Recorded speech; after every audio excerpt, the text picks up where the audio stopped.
2025년에요. 모두가 미국이나 다른 큰 시장들만 쳐다보고 있을 때 조용히 그런데 아주 강하게 35%나 오른 투자 상품이 있었습니다. 바로 오늘 저희가 살펴볼 에이스 베트남 VN30 ETF인데요. 이걸 두고 어떤 사람들은 일시적인 행운이다 이렇게 말하고 또 다른 쪽에서는 베트남이라는 이 거대한 시장이 깨어나는 신호탄이다 이렇게 말하더라고요. 오늘 이 자료들 깊이 한번 파고들면서 이 놀라운 성과가 과연 어디서 온 건지 그리고 이게 정말 거대한 변화의 시작일 수 있을지 그 비밀을 한번 파헤쳐 보겠습니다. 네, 이번 분석의 목표가 바로 그 질문에 답을 찾는 겁니다. 단순히 베트남 시장이 유망하다 이런 막연한 이야기가 아니고요. 왜 하필이면 이 ETF가 베트남에 투자하는 가장 영리한 방법 중 하나로 꼽히는지 그 속살을 한번 들여다보는 거죠. 그리고 가장 중요한 포인트는 2026년에 예정된 아주 큰 이벤트, 바로 베트남 증시의 신흥국 시장 승격이 이 ETF의 운명을 어떻게 바꿀 수 있을지 구체적인 데이터를 통해 전망해 보려고 합니다. 아마 오늘 이야기 다 듣고 나시면 35%라는 숫자가 전혀 다르게 보이실 겁니다. 와, 흥미로운데요. 그럼 도대체 이 ETF의 정체가 뭔지부터 시작을 해보죠. 이름이 에이스 베트남 VN30 합성 ETF.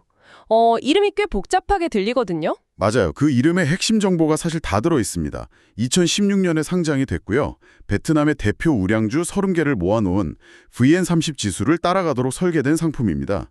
자료를 보니까 운용자산이 거의 3천억 원에 가깝고 연간 보수는 한 0.7% 수준이네요. 그런데 이 상품의 진짜 가치는요. 국내에 상장된 유일한 베트남 주식형 ETF라는 점에 있어요. 유일한? 네, 사실상 독점적인 지위를 가진 셈이죠. 그러니까 국내에서는 베트남 대표 기업에 투자하려면 선택지가 그냥 이거 하나밖에 없다 이 말씀이시군요. 그런데 이름에 붙은 그 합성이라는 단어가 계속 좀 마음에 걸려요. 보통 ETF라고 하면 주식을 직접 사서 담는 걸로 아는데 이건 좀 다른 방식인가요? 정확히 보셨습니다. 그게 이 ETF의 핵심이고 또 가장 강력한 무기입니다. 이 합성 방식이라는 건요. 베트남 주식을 직접 사는 게 아니에요. 국내 증권사랑 스왑 계약, 일종의 파생상품 계약을 통해서 VN30 지수의 수익률만 정확하게 복제해오는 구조거든요. 잠깐만요. 왜 그렇게 복잡한 방법을 쓰는 거죠? 그냥 주식을 사면 되는 거 아닌가요? 바로 그게 베트남 시장의 가장 큰 허들이기 때문입니다. 베트남은 외국인이 주식을 살 수 있는 한도, 즉 FOL이 복으로 딱 정해져 있고요.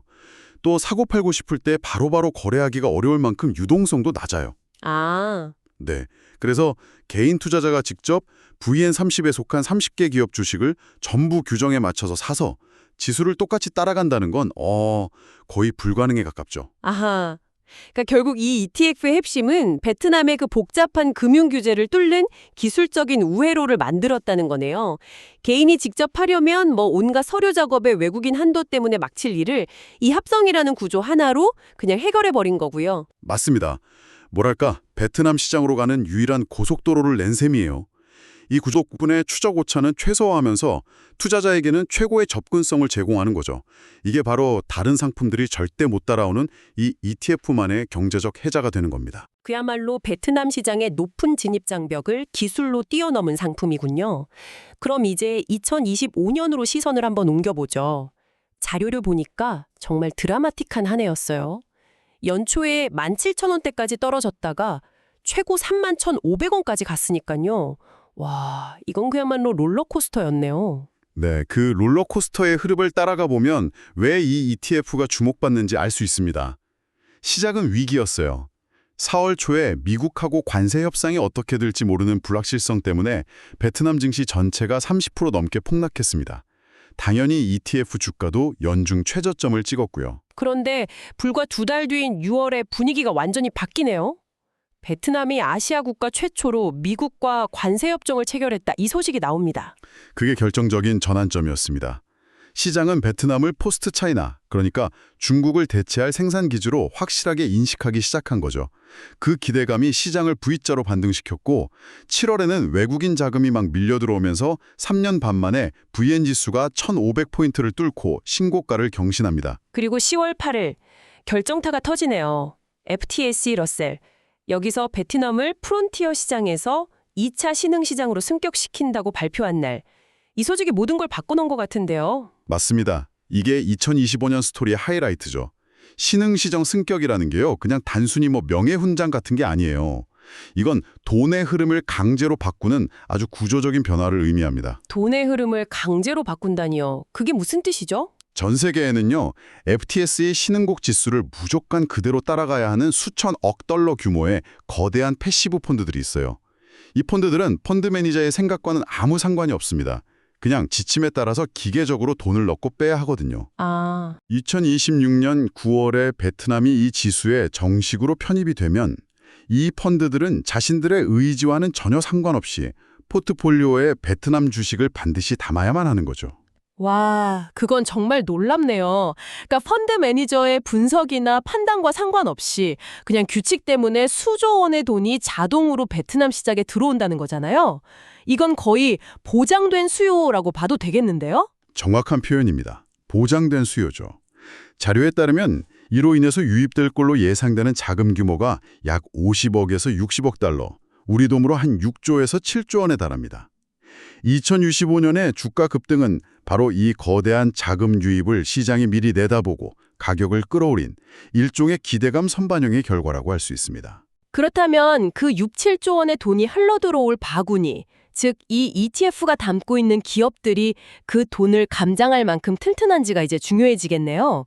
구체적으로 어떤 선수들이 뛰고 있나요? 네, 포트폴리오를 들여다보면 베트남 경제의 현재와 미래가 보이죠. 섹터별로는 금융이 한 25에서 30%로 가장 크고요. 그 다음이 부동산하고 소비재가 각각 15에서 20% 정도로 뒤를 잇습니다. 특히 상위 5개 종목이 전체의 거의 절반, 49%를 차지할 정도로 핵심 우량주에 집중된 구조예요. 금융 비중이 가장 높군요. 대표적인 은행은 어딘가요? 단연 비엣콤뱅크가 핵심입니다. 베트남 최대 국영은행인데요. 우리가 금융주를 볼 때 가장 중요한 것 중 하나가 얼마나 빚 관리를 잘하냐는 거잖아요. 비엣콤뱅크는 부실 채권 비율 NPL이 1.2%밖에 안 돼요. 이건 거의 흠잡을 데 없는 수준이죠. 그러면서도 자기 돈으로 21.5%, ROE라고 하죠. 이만큼의 이익을 내는 아주 장사를 잘하는 은행입니다.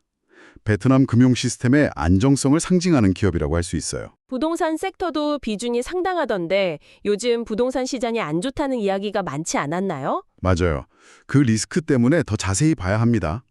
핵심은 빈그룹과 그 자회사인 빈홈주입니다. 이 빈그룹은요, 단순히 아파트 짓는 회사가 아니라 부동산을 넘어서 전기차, 그러니까 빈트웨스트, 또 소매, 의료까지 아우르는 베트남 최대의 민간 재벌이에요. 거의 국가 경제 인프라 자체를 만들어가는 기업이죠. 잠시만요. 최대 재벌이라는 말이 나오면 항상 조금 걱정되는데요. 우리나라 재벌들처럼 문어 발생 확장이라던가 순환 출자 같은 그런 구조적인 문제는 없나요? 그러니까 한 기업이 흔들리면 나라 전체가 휘청이는 그런 리스크 말입니다. 굉장히 중요한 지적이십니다. 그리고 그게 실제로 이 ETF의 리스크 요인 중 하나이기도 해요. 나중에 리스크 파트에서 더 자세히 다루겠지만 빈그룹의 과도한 부채와 전기차 사업의 손실은 분명히 부담 요인입니다. 다만 긍정적인 측면을 보자면 자회사 빈홈즈가 콘도 시장의 27%를 점유하고 있고요. 아직 매출로 잡히지 않은 예약금만 86억 달러에 달할 정도로 잠재력은 엄청나죠. 베트남의 성장에 올라타려면 이 기업을 빼놓고는 이야기가 안 되는 겁니다. 그렇군요.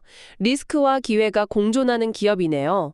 소비재나 다른 분야에는 어떤 기업들이 있나요? 소비재에는 베트남의 서울우유라고 할 수 있는 낙농시장 1위 기업 비나밀크, VNM이 있고요. 그리고 유통과 금융을 아우르는 마산그룹 MSN이 있습니다. 또 기초재료 섹터에는 베트남 최대 철강사인 호아팟그룹 HPG가 있는데요. 이 기업은 베트남의 폭발적인 인프라 투자의 최대 수혜주로 꼽히는데 심지어 PER이 7.8배 수준이에요. 이건 벌어들이는 돈에 비해서 주가가 아직 상당히 싸다는 신호일 수 있죠. 이렇게 좋은 기업들을 담고 있고 주가도 이미 35%나 올랐는데 솔직히 지금 들어가기엔 너무 비싼 게 아닐까 하는 생각이 들어요. 밸류에이션은 어떤가요? 당연히 드는 생각이죠. 그런데 자료에 나온 밸류에이션 지표를 다른 아시아 국가들이랑 비교해보면 꽤 흥미로운 점을 발견할 수 있어요. 향후 12개월 예상 실적 기준 PER이 13.0배입니다. 13배요? 네, 인도가 21.5배인 것에 비하면 훨씬 낮고요. 다른 동남아 국가들과 비교해도 여전히 매력적인 수준이에요. 아직 비싸다고 말하기는 어려운 구간에 있는 거죠. FLTSE 편입이라는 그렇게 큰 이벤트가 있는데도 아직 밸류에이션이 합리적이라는 건 앞으로 더 오를 동력이 충분히 남아있다? 이렇게 해석해도 될까요? 네, 그렇게 볼 수 있는 근거가 명확합니다. 첫째는 방금 이야기 나눈 FTSE 신흥국 편입이죠. 이 이벤트 하나만으로도 향후 12개월에서 18개월 내에 15에서 20%의 추가 상승이 가능하다는 분석이 자료에 나와 있어요. 그리고 둘째는 베트남 경제 자체의 구조적인 성장 동력입니다. 평균 연령 32세의 젊은 인구, 연 6.5%에서 7%에 달하는 압도적인 GDP 성장률, 그리고 탈중국 공급망의 최대 수혜지로서 계속 유입되는 외국인 직접 투자, FDI가 성장의 단단한 기반이 되어주고 있죠. 연 7% 성장, 젊은 인구. 이거 한 20년 전 중국에 대해 듣던 이야기랑 너무 비슷한데요. 하지만 중국도 결국 중진국 함정에 빠졌다는 평가가 있잖아요. 베트남은 다를 거라고 확신할 수 있는 근거가 있나요? 아주 예리한 질문입니다. 실제로 많은 투자자들이 그 점을 우려하죠.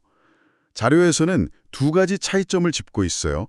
첫째, 중국과 달리 베트남은 미국과 우호적인 관계를 유지하면서 공급망 재편에 직접적인 수혜를 보고 있다는 점. 둘째는 부동산 시장이 바닥을 다지고 회복세에 접어들었고 2026년에는 대형 프로젝트들이 본격적으로 수익을 내기 시작할 거라는 전망도 긍정적이라는 겁니다. 물론 리스크는 있지만 중국과는 다른 경로를 갈 가능성이 충분하다는 거죠. 따라서 단기 조정은 있을 수 있어도 장기적으로는 베트남의 성장 스토리에 가장 쉽게 동참할 수 있는 상품으로 평가받고 있습니다. FTSE 편입, 탄탄한 펀더멘털, 매력적인 밸류에이션. 와, 이건 거의 완벽한 투자처처럼 들리는데요. 분명히 우리가 놓치고 있는 함정이 있을 것 같습니다. 이 화려한 성적표 뒤에 숨겨진 리스크는 없나요? 물론 있죠. 어떤 투자든 리스크 점검은 필수입니다. 자료에서는 크게 네 가지를 지적하고 있어요. 첫째는 거시경제 리스크입니다. 이건 베트남 자체의 문제가 아니라 외부 환경이죠. 만약 미국 연준이 예상과 달리 금리 인상을 재개하거나 미중 갈등이 다시 격화되면 베트남뿐만 아니라 신흥국 시장 전체에서 자금이 썰물처럼 빠져나갈 위험이 있습니다. 아, 그러니까 미국이 기침하면 베트남도 독감에 걸릴 수 있다 이 말씀이군요. 내부적인 위험은 없나요? 당연히 있습니다. 두 번째 리스크는 부동산 시장의 회복이 예상보다 더딜 가능성이에요. 정부의 대출 규제가 다시 강화되거나 금리가 오르면 부동산 수요가 다시 위축될 수 있죠. 그리고 세 번째가 아까 짚어주셨던 특정 기업의 건전성 문제입니다. 아, 빈그룹 이야기군요. 아까 제가 걱정했던 부분이 역시 진짜 리스크로 꼽히는군요. 맞습니다. VN30 지수 내 비중이 워낙 크기 때문에 빈그룹의 리스크는 지수 전체의 리스크가 될 수 있어요. 자료에 따르면 빈그룹의 총 부채가 123억 달러에 달하고 또 야심차게 시작한 전기차 자회사 빈페스트가 계속 손실을 기록하고 있다는 점은 분명한 부담 요인입니다. 123억 달러요? 그게 어느 정도 규모인지 감이 잘 안 오는데요. 회사 전체 자산에 비하면 어느 정도 수준인가요? 회사 자산 규모에 비하면 관리 불가능한 수준은 아니라는 게 시장의 평가지만 절대 작은 액수는 아니죠. 우리 돈으로 15조 원이 넘는 돈이니까요. 이 부채와 전기차 사업의 향방이 앞으로 VN30 지수의 방향을 결정할 중요한 변수가 될 겁니다. 마지막 리스크는 뭔가요? 네 번째는 이미 우리가 이야기 나눈 선반영에 따른 단기 조정 가능성입니다. 연초 대비 35% 이상 올랐다는 건 그만큼 좋은 소식들이 상당 부분 가격에 녹아들어 있다는 뜻이거든요. 그래서 시장에 너무 과열되거나 예상치 못한 악재가 나오면 단기적으로 10에서 15% 수준의 조정이 올 가능성은 항상 열어둬야 한다는 겁니다. 자료에서도 이런 이유로 한 번에 투자하기보다는 분할 매수 전략을 권하고 있고요. 자, 그럼 오늘 나눈 이야기들을 한번 정리해 보겠습니다. 에이스 베트남 VN30 합성 ETF는 복잡한 규제를 합성이라는 기술적 우회로로 뚫고 국내 투자자가 베트남 대표 기업 30개에 가장 손쉽게 투자할 수 있도록 만든 사실상 유일한 고속도로 같은 상품이었네요. 그렇죠.